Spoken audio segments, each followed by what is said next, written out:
dari kelompok 5. Yang pertama itu teman saya itu Diara Hadatul Aisi, terus Dinda Risnayani, Melisa, Yejen, dan Novia. Kita akan membahas mengenai kedudukan dan fungsi buku siswa. Buku siswa adalah buku yang diperuntukkan bagi siswa yang dipergunakan sebagai panduan aktivitas pembelajaran untuk memudahkan siswa dalam menguasai kompetensi tertentu.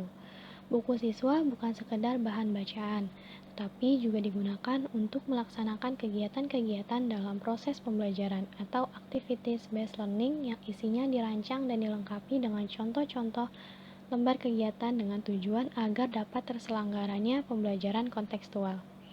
Artinya, siswa dapat mempelajari sesuatu yang relevan dengan kehidupan yang dialaminya.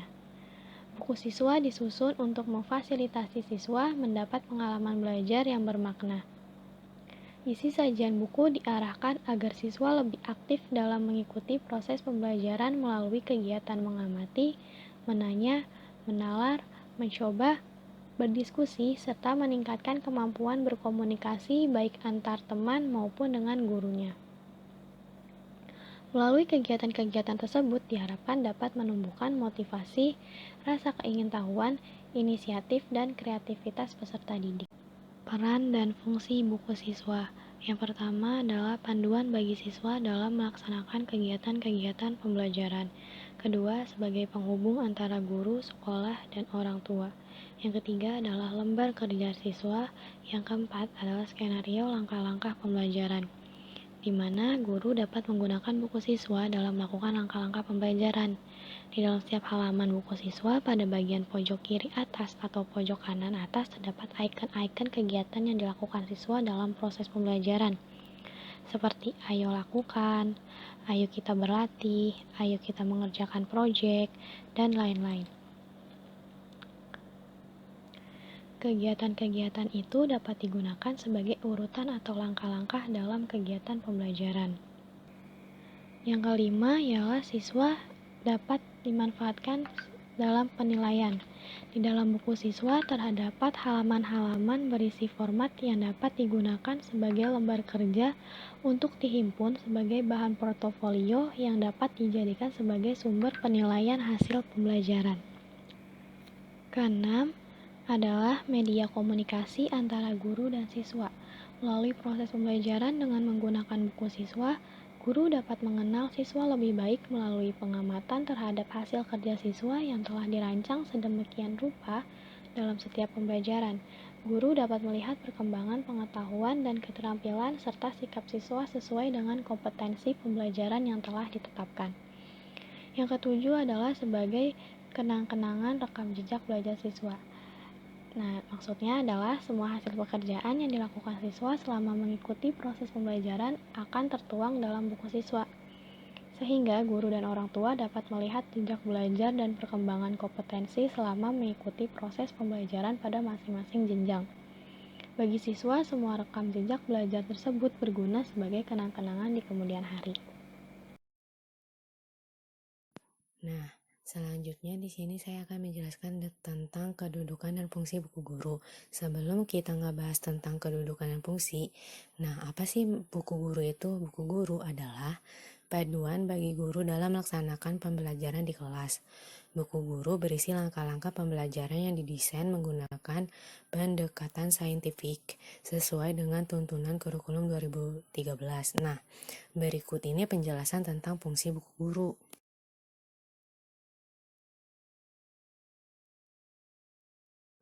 Yang pertama itu ada sebagai petunjuk penggunaan buku siswa. Nah, ketika guru akan menggunakan buku siswa bagi siswa dalam menyelenggarakan proses pembelajaran, maka terlebih dahulu guru harus mempelajari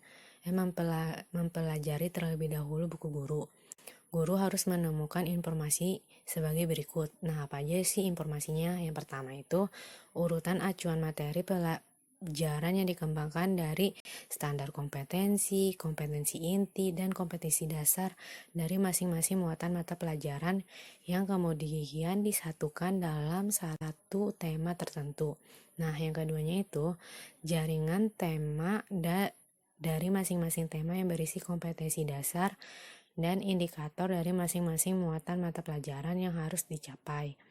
Nah, yang terakhir itu pemilahan pembelajaran yang dikembangkan dari subtema dengan tujuan agar guru secara bertahap dapat menyelenggarakan proses pembelajaran yang sesuai dengan kompetensi dasar yang harus dikuasai peserta didik. Nah, yang kedua itu ada sebagai acuan kegiatan pembelajaran di kelas. Nah, ada beberapa hal yang disajikannya itu. Yang pertama, menjelaskan tujuan pembelajaran yang harus dicapai pada setiap pilihan pembelajaran dari masing-masing subtema. Dengan demikian, guru akan segera mengetahui hasil pembelajaran yang harus dicapai dari proses pembelajaran yang dilakukannya. Terus yang kedua, menjelaskan media pembelajaran yang dapat digunakan dalam menyelenggarakan proses pembelajaran. Dengan demikian, sebelum menyelenggarakan proses pembelajaran, guru sudah menyiapkan media-media pembelajaran yang diperlukan. Terus yang ketiga, menjelaskan langkah-langkah pembelajaran yang harus dilakukan dalam menyelenggarakan proses pembelajaran. Nah, yang keempat, menjelaskan tentang teknik dan instrumen penilaian yang dapat digunakan dalam setiap pilihan pembelajaran yang mungkin memiliki karakteristik tertentu. Terakhir, menjelaskan jenis lembar kerja yang sesuai dengan pilihan pembelajaran yang ada dalam buku siswa. Nah, yang ketiga itu ada penjelasan tentang metode dan pendekatan pembelajaran yang digunakan dalam proses pembelajaran. Buku guru memuat informasi tentang model dan strategi pembelajaran yang digunakan sebagai acuan penyelenggaraan proses pembelajaran. Struktur buku guru. Uraian berikut dimaksudkan agar guru dapat mengenal dan memahami struktur isi buku guru dengan baik, yang terdiri dari yang pertama kata pengantar. Bagian ini perlu dibaca oleh guru agar guru memahami latar belakang penyusunan buku dan tujuan yang ingin dicapai dengan penyusunan buku tersebut. Yang kedua, tentang buku guru, di mana memuat informasi cakupan buku guru dan cakupan aktivitas pembelajaran yang tertuang dalam buku guru. Yang ketiga, bagaimana menggunakan buku guru. Halaman ini juga merupakan bagian penting yang harus dibaca dan dipahami oleh guru karena memberikan informasi hal-hal penting yang harus diperhatikan oleh guru dalam menggunakan buku guru sebagai persiapan menggunakan buku siswa. Yang keempat, panduan penilaian. Halaman ini berisikan informasi teknik dan instrumen penilaian dan contoh-contoh rubrik penilaian yang akan digunakan oleh guru dalam melakukan evaluasi proses pembelajaran. Hal ini penting bagi guru agar guru bisa mengenal strategi dan teknik penilaian yang digunakan dalam menerapkan kurikulum 2013. Kelima, standar kompetensi lulusan dan kompetensi inti. Ini merupakan halaman yang mengingatkan kepada guru tentang standar kompetensi lulusan, baik ranah sikap, keterampilan, maupun sikap serta kompetensi inti setiap kelas yang akan dicapai selama proses pembelajaran. Yang keenam, pemetaan kompetensi dasar 1 dan 2. Pemetaan kompetensi dasar yang berasal dari kompetensi inti 1 dan 2 bukan untuk diajarkan secara eksplisit sebagai materi pembelajaran, namun memandu guru untuk melakukan pembiasaan-pembiasaan kompetensi tersebut selama proses pembelajaran berlangsung. Harapannya adalah melalui pembelajaran pengetahuan mampu mengasah keterampilan dan pembentukan siswa. Yang ketujuh, pemetaan kompetensi dasar 3 dan 4. Halaman ini memuat informasi tentang kompetensi-kompetensi berasal dari kompetensi inti 3 dan 4 yang harus dicapai dalam suatu pembelajaran. Penetapan kompetensi masih terbuka untuk penggantian atau penambahan sesuai dengan kegiatan yang dirancang oleh guru. Yang kedelapan, ada ruang lingkup pembelajaran. Halaman ini memberikan gambaran ringkas tentang kegiatan yang akan dilaksanakan oleh guru dan kemampuan yang akan dikembangkan dalam setiap kegiatan tersebut selama 1 minggu. Setelah ruang lingkup pembelajaran, bagian-bagian selanjutnya adalah uraian dari ruang lingkup pembelajaran yang harus diperhatikan oleh guru. Meliputi, yang pertama ada halaman pemetaan indikator pembelajaran. Nah, sama dengan pemetaan kompetensi dasar yang memungkinkan untuk dirubah atau ditambah. Indikator pembelajaran pun terbuka untuk diubah atau ditambah. Indikator yang tertera dalam buku guru yang ada merupakan indikator yang dianggap sesuai dengan kegiatan yang dilakukan dalam buku guru. Lalu selanjutnya ada halaman pembelajaran. Kegiatan pembelajaran yang tertuang dalam buku guru diasumsikan dilakukan selama 4 jam pelajaran. 1 jam pembelajaran awal dapat digunakan guru untuk melakukan pembukaan pembelajaran, seperti berdoa ataupun mengajukan pertanyaan tentang materi pembelajaran. Selanjutnya ada bagian-bagian dari uraian kegiatan pembelajaran, yaitu yang pertama ada tujuan pembelajaran. Tujuan pembelajaran yang dirumuskan di buku guru ditetapkan berdasarkan indikator yang sudah dipetakan pada halaman sebelumnya. Guru dapat merumuskan kembali tujuan pembelajaran jika ada perubahan pemetaan kompetensi dasar maupun indikator yang berbeda dengan yang ada di buku guru. Lalu yang kedua ada media, alat, dan sumber pembelajaran. Bagian ini memberikan informasi mengenai media dan alat pembelajaran yang dibutuhkan dalam melaksanakan pembelajaran sesuai dengan langkah-langkah kegiatan yang sudah direncanakan. Guru harus memastikan bahwa media dan alat pembelajaran tersebut tersedia atau telah disiapkan. Lalu guru diperkenankan untuk memperkaya media, alat, dan sumber pembelajaran untuk bisa melaksanakan pembelajaran yang lebih menarik dan menyenangkan. Selain itu, guru dapat memanfaatkan media teknologi informasi dalam pembelajaran. Selanjutnya ada langkah-langkah kegiatan. Sesuai dengan tuntutan kurikulum 2013, maka kegiatan pembelajaran di kelas harus diupayakan menerapkan berbagai model pembelajaran yang dapat melibatkan siswa secara aktif dan mengembangkan kompetensi yang mencakup kompetensi pengetahuan, keterampilan, dan sikap.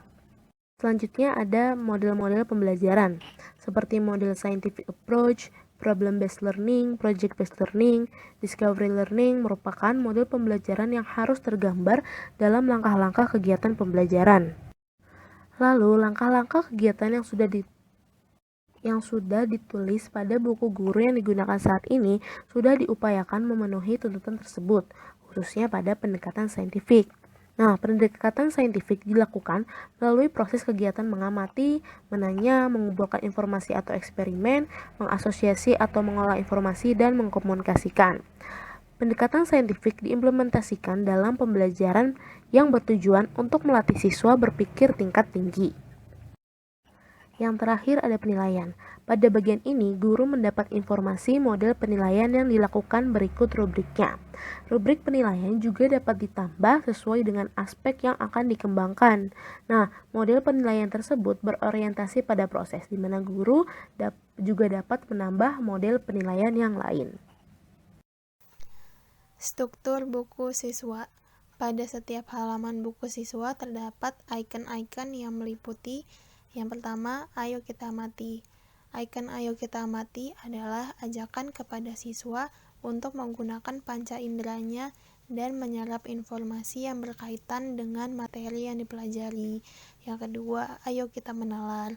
Icon ayo kita menalar adalah ajakan untuk siswa berpikir lebih dalam sehingga menemukan suatu konsep. Yang ketiga, ayo kita menanya. Icon ayo kita menanya merupakan ajakan supaya siswa lebih aktif di dalam berinteraksi dengan guru atau teman kelasnya. Yang keempat, ayo kita mencoba. Icon ayo kita mencoba adalah ajakan untuk siswa mencoba soal yang sejenis dengan yang dicontohkan di buku. Yang kelima, ayo kita berlatih. Icon ayo kita berlatih adalah ajakan untuk siswa mengerjakan latihan-latihan soal. Yang keenam, ayo kita berbagi. Icon ayo kita berbagi adalah ajakan supaya siswa menukar hasil pekerjaannya dengan hasil pekerjaan temannya untuk dicocokkan. Yang ketujuh, ayo kita menggali informasi. Icon ayo kita menggali informasi adalah ajakan supaya siswa menggali informasi dari suatu permasalahan.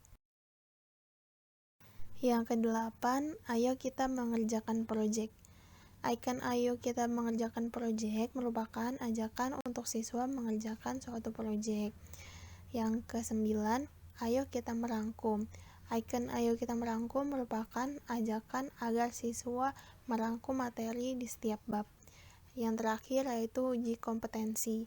Icon uji kompetensi yaitu berisi latihan-latihan soal yang bisa dikerjakan siswa sebagai tolak ukur pemahaman siswa di setiap materi.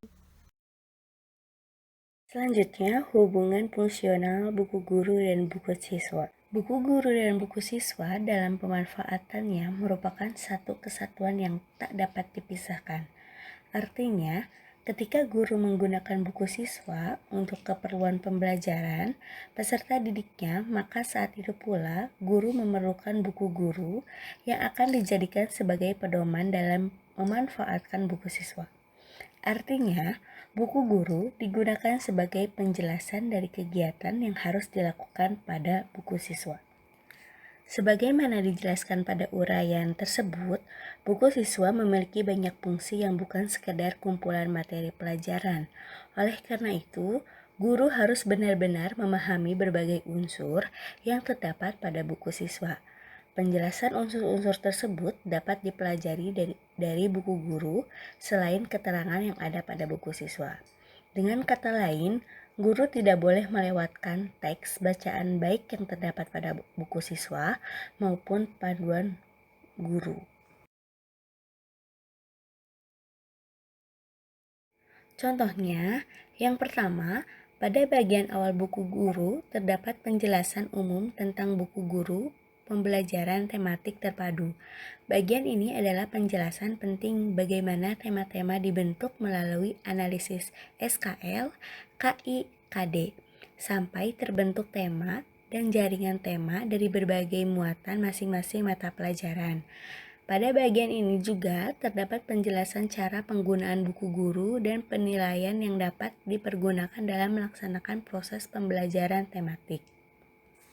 Yang kedua, informasi tentang media dan alat pembelajaran, serta langkah-langkah pembelajaran yang dapat dilakukan untuk mempelajarkan setiap pembelajaran yang ada pada setiap subtema memberi arahan pada guru untuk melakukan tahapan-tahapan pembelajaran dari kegiatan pendahuluan, inti, dan penutup. Yang ketiga, pada masing-masing pembelajaran terdapat informasi tentang tujuan pembelajaran yang harus dicapai.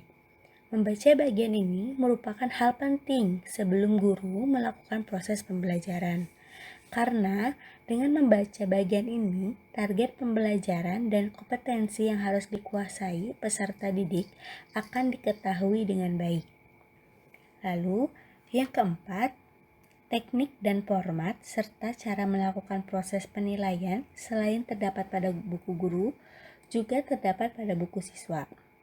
Guru dapat mempelajari cara memberikan skor penilaian melalui buku guru. Yang kelima, saat guru memberikan tugas melalui lembar kerja yang ada pada buku siswa, bagian dari lembar kerja tersebut juga diinformasikan pada buku guru.